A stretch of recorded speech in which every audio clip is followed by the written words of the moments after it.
Thank you, Carolyn. And I cannot tell you how excited I am to be here with the You Got This audience. I know that this is kind of weird because we normally are together and we can all mingle. And due to the current state of events in the world, that's not possible. But one thing that will always be true is my love for working in technology.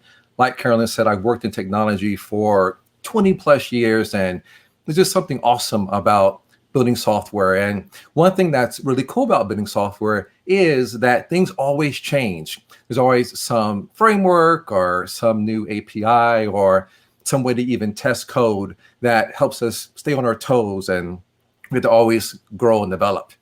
But one change that I think we can also be a part of is making the software industry a more inclusive and diverse industry. But not only that, I want to make the world more inclusive and diverse. And because I've given this talk so many times, and it is an inclusion and diversity talk, I have conversations with business leaders, and they often ask me questions like, well, how can we change our policies to be more inclusive? Or what do we need to do to be more inclusive? And those questions are often well intentioned, but they're not the right questions. Those aren't the right things to be thinking about, because I'm here to tell you today that inclusion is coming. Inclusion is coming. So the right question is, how do we make sure we're prepared for inclusion? Many of you have seen protests around the world in recent days, and I think most people are waking up to the reality that the world is changing in fundamental ways. And companies are really at the crossroads of inclusion. So again, inclusion is coming, but vulnerable groups like people of color and women and LGBTQ people and other marginalized groups, we've done this for a long time. We've always had to balance protecting ourselves while also pursuing our dreams. Even though we are doing this in companies that often don't look like us and often don't represent our best interest. And so marginalized groups, we're using our power, and it's a power that is really motivated by new technology like social media. We're using our power to push into these companies, despite the fact that often they don't represent us. And we're seeing companies brought to the carpet for that lack of representation, even today, when companies are finding that having really homogenous leadership and homogenous boards blinds them to the reality of what's happening in the world. And how can you truly serve your customers if your products are not made by people who look like them? But you know what? This is not a new problem.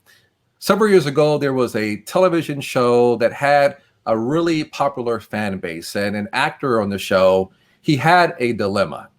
This actor, who was really the biggest star on the show, he found out that one of the female actresses was not being paid as much as the male actors. So when he learned about this, he went to the studio and he demanded equal pay for this actress.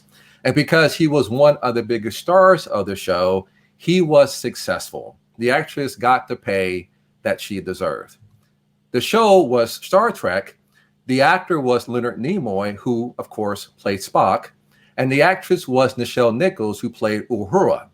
That's right, Leonard Nimoy was down with equal pay for equal work way before it was cool. Nimoy let Nichols his privilege, his gender privilege as a male actor, but also his influence privilege with the fans. By lending his privilege, he furthered her position as an actress by giving her access to better pay. Now, you may be thinking, what does this have to do with the You Got This conference? What does this have to do with working in the software industry?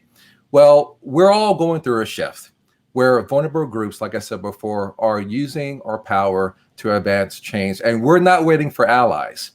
And software companies all over the world are going to have to navigate this incoming wave of inclusion.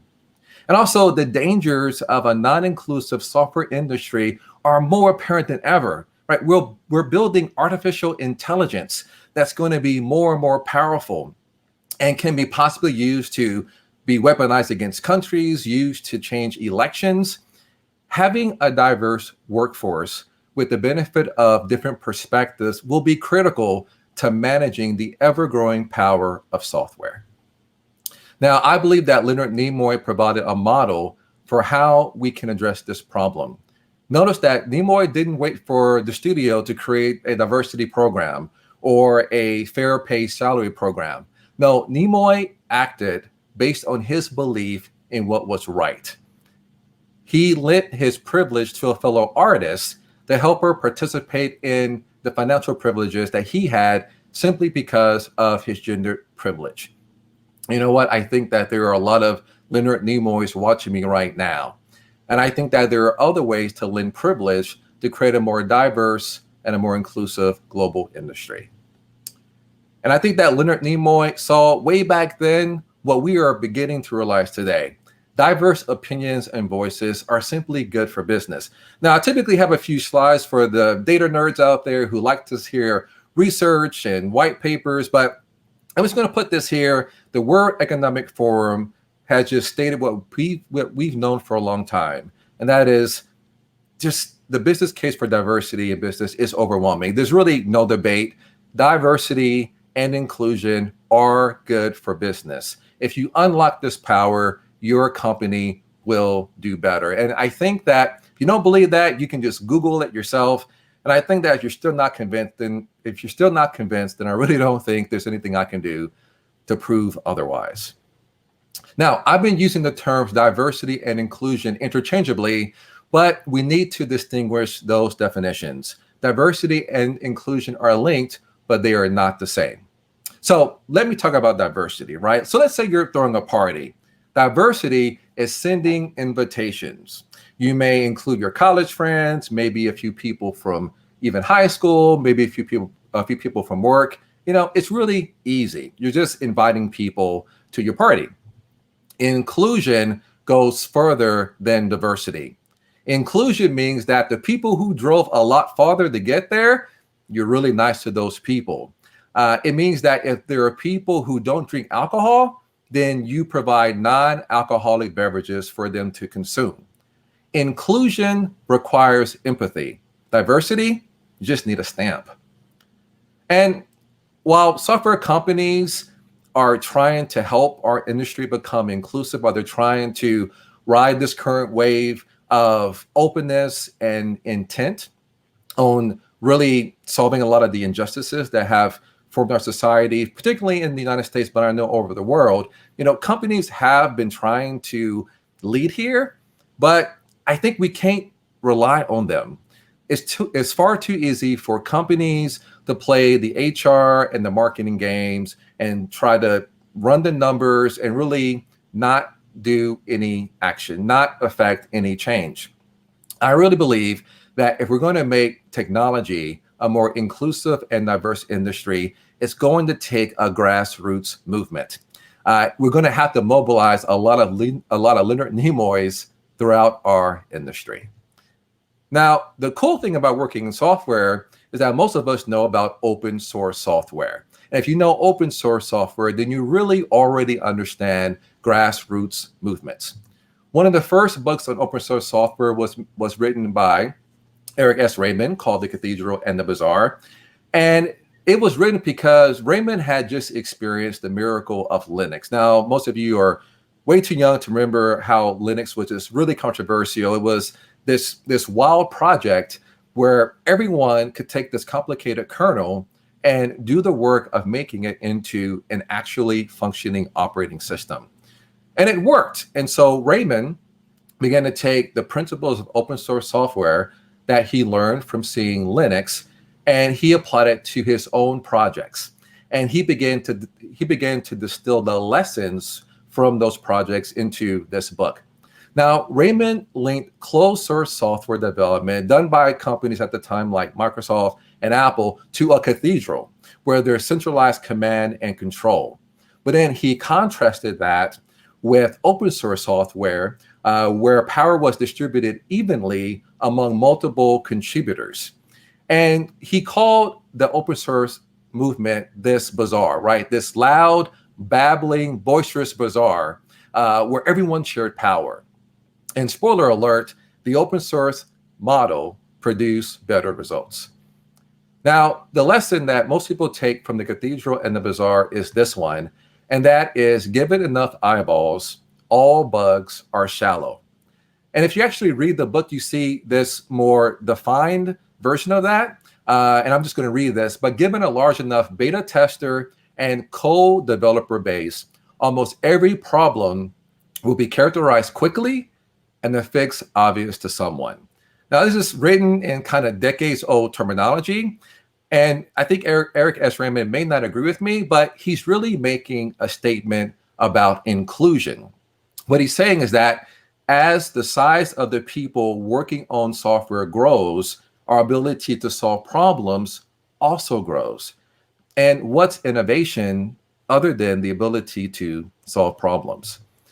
And I really think that if we want software development to be this big tent, if we want it to be this babbling, boisterous bazaar of people who are involved in building software and they're dedicated to making it better, then there's really no problem we can't solve. And that's the promise of inclusion. But the sad reality is that just like our repositories are protected by passwords and by permissions, often our companies are protected by privilege. And there are voices that we keep out of this bazaar, and we don't make space for them to take part in our projects and in our companies. There are certain groups that have a really hard time lending their voices to this bazaar because they lack privilege. And this is really tragic because no matter what problem you have within your company, within your source code, within your deployment process, there's someone out there who can fix it. But all too often, they are denied entry into your company.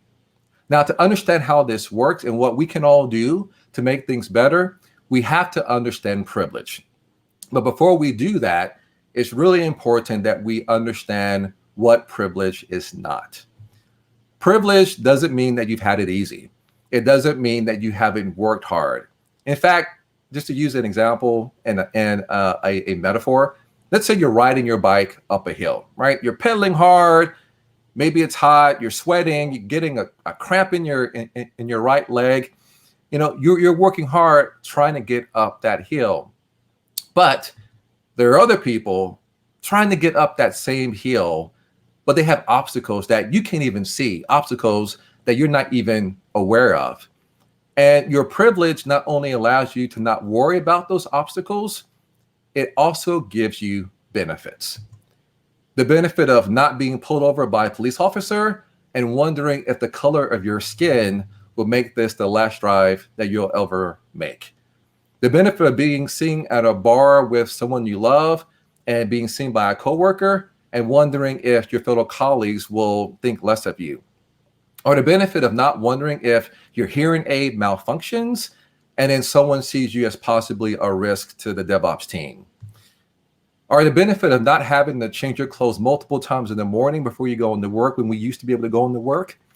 But wondering that, well, is this outfit going to have my colleagues think differently of me simply because of how I'm dressed?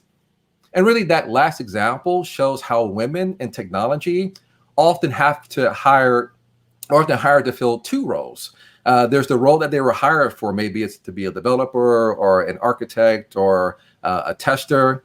But then there's the other role, the role of fighting all the stereotypes, the horrible stereotypes that people have about women.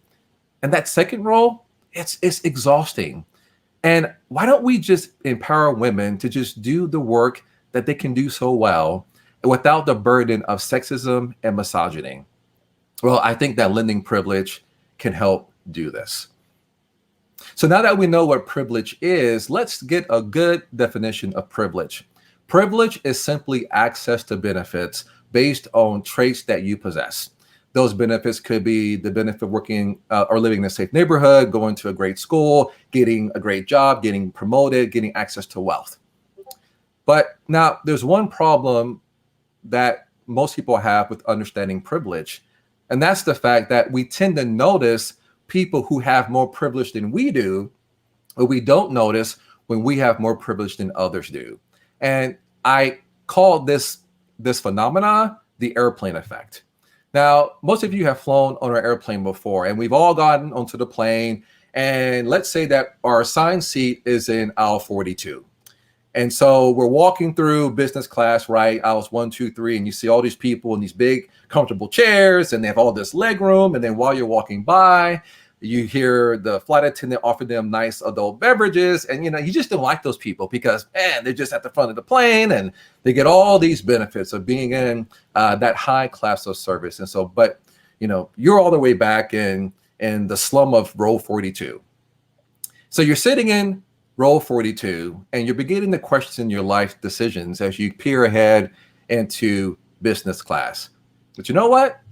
There are people behind you who have worse seats than you do. They have worse leg room than you do. Those are the folks that when the snack cart gets to them, all the good stuff has already been taken.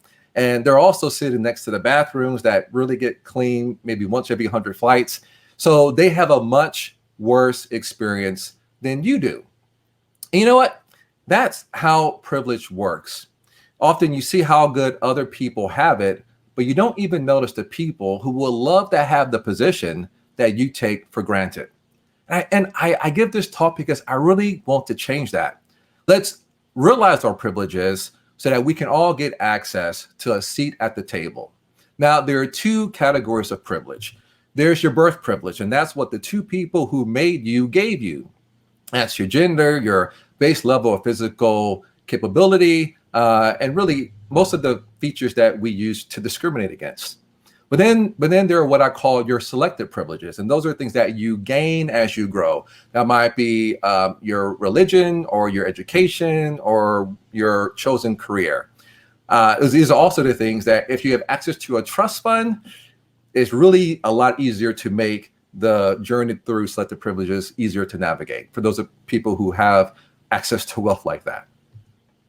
Now, your birth privileges and your selected privileges combine to what I call your portfolio of privileges. Now, I want everyone to look at the slide and then pick a privilege that you have. And some of you probably have all of these, but I think everyone has at least one. So I'm going to give you a couple of seconds to just look and think, what privilege up there really links with me? Now, once you've done that, think about what your career in software, what your career in technology would have been without that privilege. What if you had to start your career without your gender privilege or your racial privilege or the privilege of going to an elite university? At least the elite colleges in the United States are places like Stanford or MIT. Or what if you did not even have the privilege of being able to see or walk around? What would your journey through technology be without those privileges? But think about that. There are so many people in technology who don't have those privileges.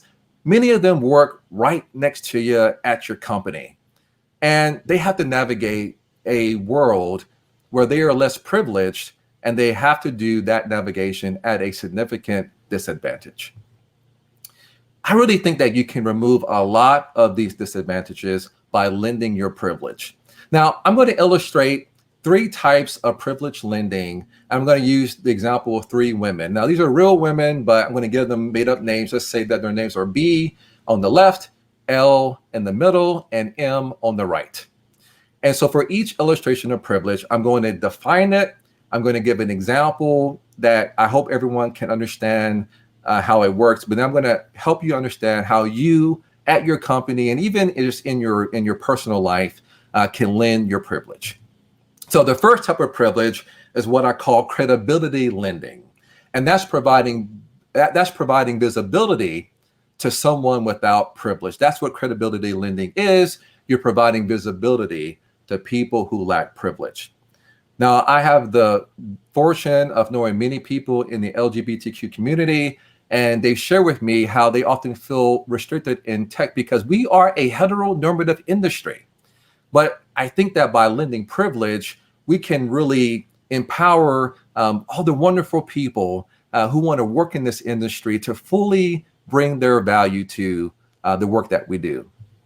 Here's an example. Several years ago, Stephen Colbert had a show that a lot of people watched, and he's going on to have his own nighttime show.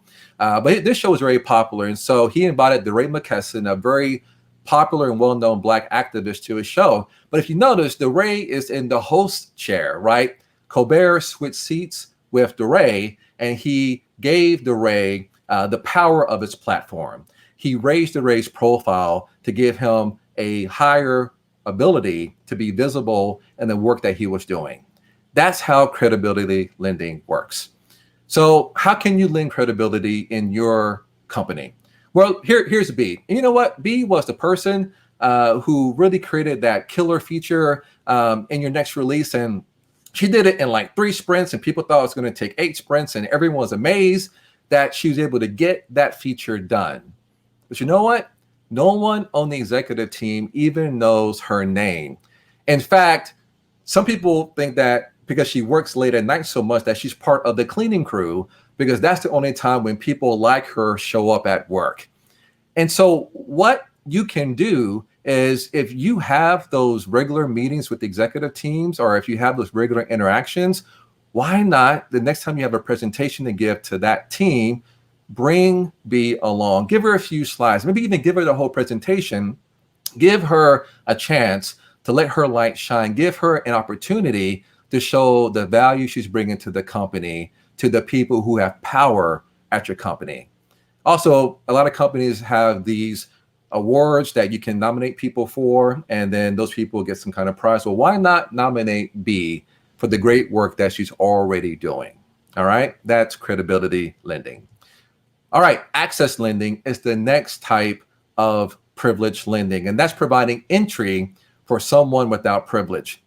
And I've had the benefit of talking with many women and candidly talking with them about their careers in tech. And often women feel that because they lack gender privilege, that they are held back in tech. And this doubt that comes from being held back causes them to limit what they do. And that's horrible because, again, study after study has shown that if we get more closer to parity, 50-50 men and women, or those who identify as men and women in tech, then we get better results. We just get better when we are equal in the types of genders that we allow to work at our companies, especially when we allow those people to lead. And I really think that access lending can be a way for us to unlock that power.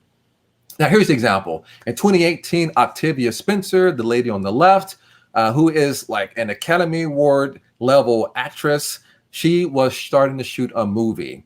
But when she was offered the pay for this film, she was given a very low offer. And this is someone who's been highly decorated as an actress for several years. Well, the lady on the right is named Jessica Chastain, and Jessica had worked with Octavia on a previous film. And Jessica Chastain, when she heard the lowball offer that Octavia was given for this role, she pledged to Octavia, "You're going to get paid what I'm going to get paid." So Jessica went to the studio executives and she negotiated better pay for Octavia and allowed Octavia to get the same pay that she was getting. And that's how access lending works. You bring people into rooms that are normally close to them to make sure that they are treated as well as you expect to be treated. Now, how can you lend access at your company? Where when your company decides who goes to conferences, either virtual ones like this, or when we can have in-person conferences, why not send someone who doesn't have your privilege? I mean, here's Elle, right? She spent the last few weeks helping your entire team transition to a new container strategy. Why not send someone like Elle to DockerCon? I mean, you go to 5 conferences a year, and can you even spell Kubernetes? Why not allow Elle to go to a conference that will allow her to feel like she's a respected part of this industry, not just within your company, but within her chosen realm of specialization? And then I can promise you that she will enrich whatever event you send her to by presenting her own diverse perspectives. All right, the last example is what I call expertise lending, and that's providing a voice to people without privilege. Now, I'm a Black technologist, and like other Black people in tech, I often feel that we don't have a voice in tech companies because we lack the racial privilege that a lot of tech leaders possess. We don't see ourselves on tech magazine covers or being interviewed on CNN about technology topics. And while things are getting better, we often don't see ourselves in large numbers or even representative numbers at tech companies, especially among leadership. Well, I think that expertise lending can help fix this. All right, here's the example. A few years ago, First Lady Michelle Obama was at South by Southwest, a very popular tech conference in Austin, and she gave a keynote, and she really beautifully described how expertise lending can work. She said that if you have a voice at the table, ask, is there diversity around the table? Are there voices and opinions that don't sound like yours? And you know what? We really need to go further than just talking about those missing voices. We need to add those missing voices to the conversation. Now, how can you lend expertise? Well, let's consider M here. So, your boss brings you that project, and it's one of those plus projects that will look great on your resume. And then when it's time to hand out promotions, this is the promotion making project everyone wants to work on. Well, why not give M someone who everyone on the team loves working with? Why not give M, who's always helping to answer questions in Slack about the technology stack you're using or the way things work? Why not give M the opportunity to lead that project? She's never led a project before, and she writes the cleanest code in your company. By giving her the opportunity to operate at the next level, you improve her odds of not only staying at your company, but advancing to help lead it. So those are 3 examples of lending privilege, and it's really quite easy. In fact, I'm sure that you've been thinking of your own examples.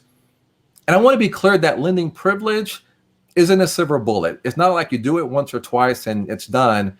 It's going to take effort. And because you probably haven't done it very much, you're probably not going to be very good at it at first. But you got to keep going. You have to keep trying it. And I think that as you do it, you'll get better. And you realize that lending privilege doesn't mean that you lose anything. You're just sharing the benefits with others that you already have. And by doing that, you're making our industry, the technology industry, truly a meritocracy where all talents are welcomed, no matter how they're packaged. Now, I know that you probably, like me, you want to leave your mark on the software industry, right? You want to have your name on those commits and on pull requests. You want to be known for that feature that you created. You might even want to be known for that piece of open source code that you wrote. And I understand that need to have an impact. But you know what? The software we build will one day be obsolete. I started my career in the late 1990s, and the code that I wrote back then, no one uses right now. There will be a day that no matter how proud you are of the software that you've built, one day it's going to have 0 users. But the impact that we can have on our industry by making it more inclusive will long outlast whatever code we're working on today. I know the people who lent me privilege in my early career, that's far outlasted the code that we wrote way back then. So if you really want to if you really want to leave a legacy in software, then I think that lending privilege can be a powerful way to do that. And in fact, this is a legacy that is deeply rooted in the history of the United States. I know this conference is usually in the UK and it has a global audience, but because a lot happening in the United States is kind of in the news right now, I'm going to stick with the example of what's happening in my country and really what's happened in my country. I spoke at a conference a few years ago where Common, who's a very popular rapper, I hope most of you know who Common is. That might be my black privilege that's letting me know who Common is, but he's an amazing artist and I love lots of his songs. But one song that I really love is called Glory. And he co-wrote it with John Legend from a movie called Selma about the civil rights movement in the United States. And the chorus goes like this: one day when the glory comes, it will be ours. It will be ours. And that verse reminds me of exactly why inclusion and diversity work is so important. I read the Constitution recently because I was just thinking about it. And our Constitution just has so many different parts. We have Article 1, which describes Congress, and Article 2, which describes the executive branch, and Article 3 describes the Supreme Court. But really, the amendments are really, that's my jam. And I realized by going through the amendments that the founding fathers had built a pull request system into the Constitution. And it's a messy process, only been tried 27 times, but you can suggest changes, have them reviewed, and then have them merged into production. And the 13th Amendment was the one that made owning slaves illegal, right? Not just owning Black people, but slavery was made illegal everywhere in the United States based on the 13th Amendment. So I'm sure that my ancestors who were brought here as slaves celebrated the 13th Amendment, but really everyone in America should have celebrated because they now lived in a country where everyone was truly free. The 17th Amendment gave women the right to vote, and I'm sure women celebrated, but everyone in America should have celebrated because they now lived in a country where your gender was not held against you at the ballot box. And then leaving the amendments, the US Supreme Court a few years ago defined same-sex marriage as just marriage. And while my LGBTQ friends celebrated, we all could have celebrated because we now live in a country that didn't place any limits on love. You know, this country has tried several times to solve its own peculiar problems and the long injustices done to minorities, women, LGBTQ people, and all the other marginalized groups. But I think that lending privilege can be a very powerful way for us who work in software to solve our own peculiar problems. Lending privilege isn't whites versus Blacks, gays versus straights, men versus women. It's everyone against racism, homophobia, and sexism. And we will win. We will win. One day, when the glory comes, it will be ours. It will be ours. Thank you so much. I really appreciate your attention. And now I'm going to turn it over to Q&A. Great. Thank you so much. Really wonderful. The chat is buzzing. I'm sure you probably heard. And yeah, really wonderful, really actionable talk. I especially loved what you said about how lending privilege doesn't take anything away from you, because I think so many times our careers are seen as like competition, and it's really important to emphasize that. So thanks. But Absolutely. I'll jump into the attendee questions so I don't just go on a whole diatribe about this. But all right, so the first question is there a blog or video or anything that could be shared with the world? I'm guessing besides this talk recording. And do you have any materials that you find inspiring or educational that could be shared as well? Absolutely. So this was recently posted. It's called the Anti-Racist Resource Guide. I'll tweet this out if you follow me on Twitter. I'm really easy to find on Twitter, just add ANJUAN. But the Anti-Racist Resource Guide was created by Victoria Alexander, who has made her life's mission and study, which is solving inequality, especially based on race. And so that is something that I really highly recommend. It's not based on lending privilege, obviously, but just the ideas that in my talk are very much supported by that document. So I highly recommend that folks check that out. Awesome. We will look out for that on your Twitter then.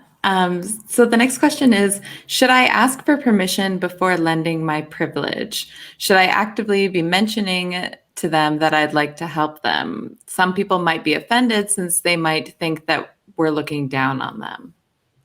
You know, it's really interesting because you really shouldn't kind of burst in someone's office or pop on a Zoom call and say, I'm here to lend my privilege. In fact, when I think about when people have lent me privilege in the past, it's very, very much subconscious. Not subconscious, but it was actually done in a very subtle way, right? It's only in hindsight that I realized that's what they were doing. So what I recommend doing is that, find people who don't look like you. And then if you use Twitter, it's really easy. So let's say that you are a React developer, right? You write JavaScript using the React framework.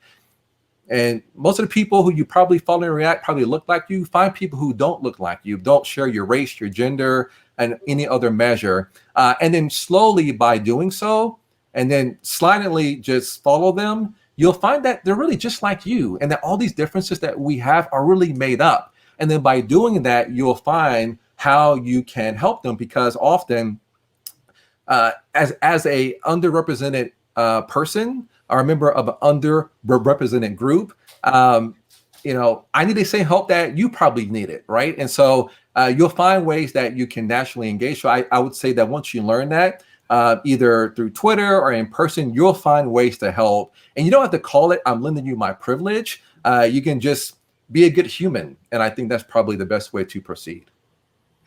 Absolutely. That makes total sense. So, next question says, as someone that feels that they're part of the underprivileged ones, I feel like I would be begging for someone to lend their privilege to me and I must swallow my pride. How can I view that differently? Yeah. A couple of things. How are we doing on time? I know that I'm the last talk. How much time do we have roughly? We can keep going a little longer. Okay. So, yeah, Okay. that's really big, but probably, I don't know. I get to tell you when we end, so we can keep going. Oh, max Okay. 10 minutes. Perfect. Got it. Cool.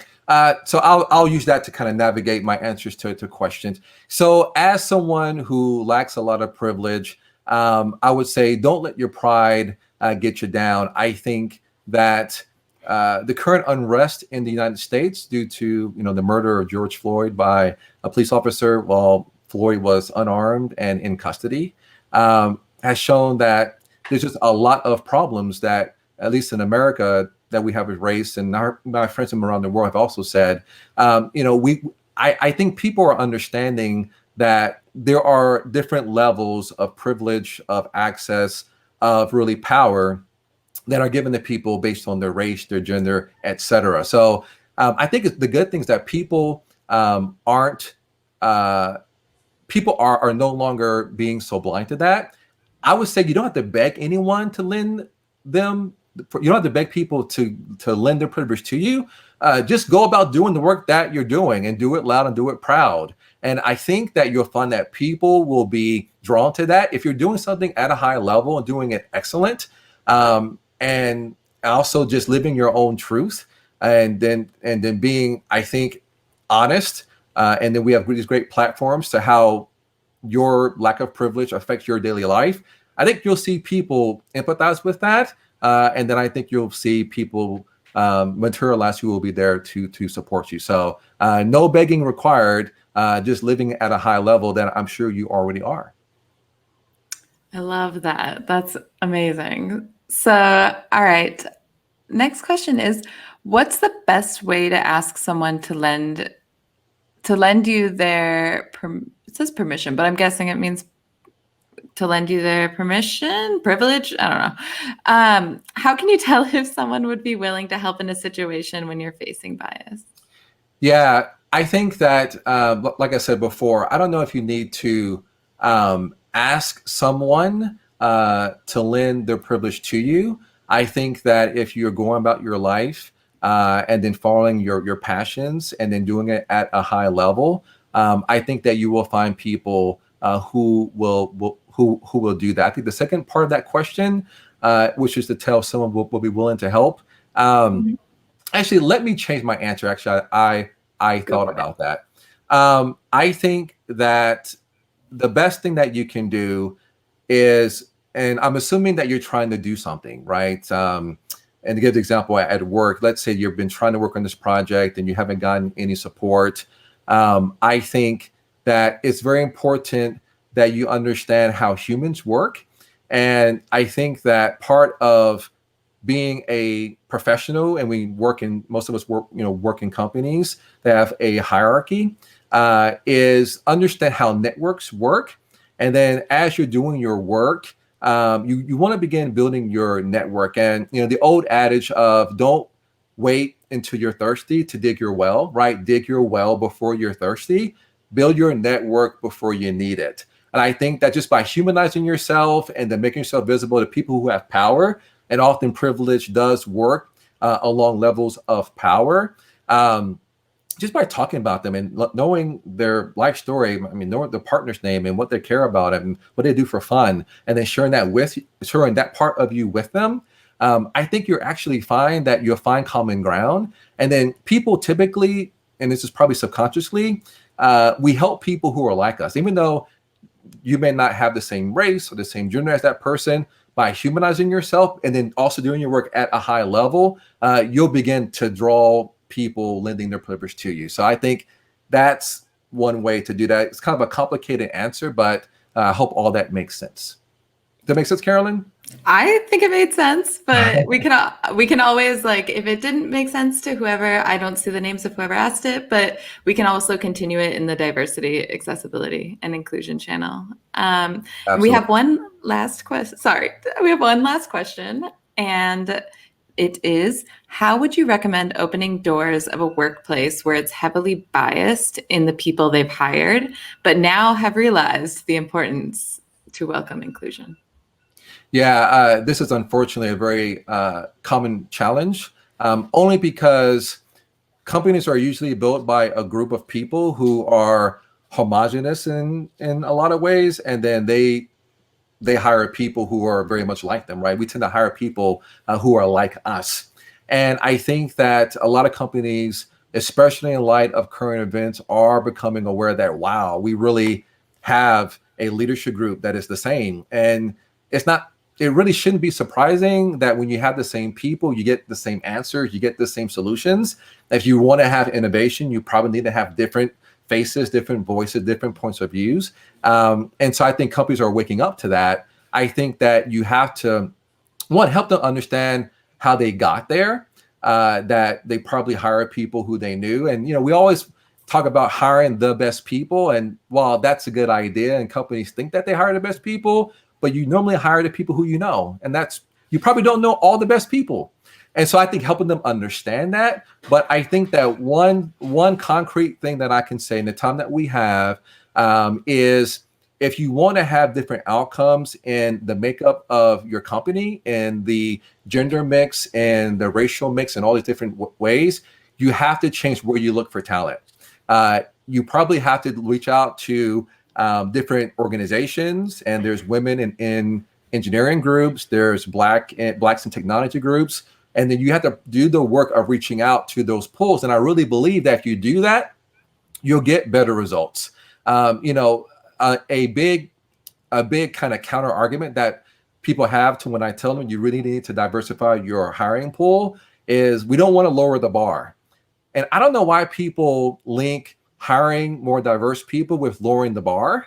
But to give a trite example, let's say you're a single person, you go to the same bar every night to meet someone you're trying to date, just to go to dating. I know it's kind of off, but you go to the same bar every night, but you're not getting the results. Well, go to a different bar, right? That would make sense. That's not lowering the bar. Just go into a different bar and try somewhere else. And sometimes we have to go to a different bar in our hiring to get better results. And I think that people should not equate hiring more people of color and hiring LGBTQ people and hiring women as lowering the bar. No, you're raising the bar because you're getting more inclusion and all the power of diversity into your company. Great. And then I know I said last question, but there's one more that I think lends really well to what you just said, and especially to what's going on right now. So this will be the last question. Sure. Given that tech companies, brands, are now spending time trying to address current events, how do you communicate the difference between actually lending privilege versus doing small statements that just attempt to give the appearance of lending privilege?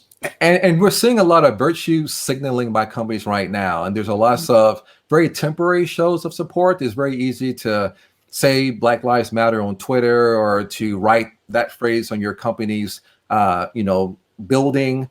But show the data. Say, this is what our leadership looks like.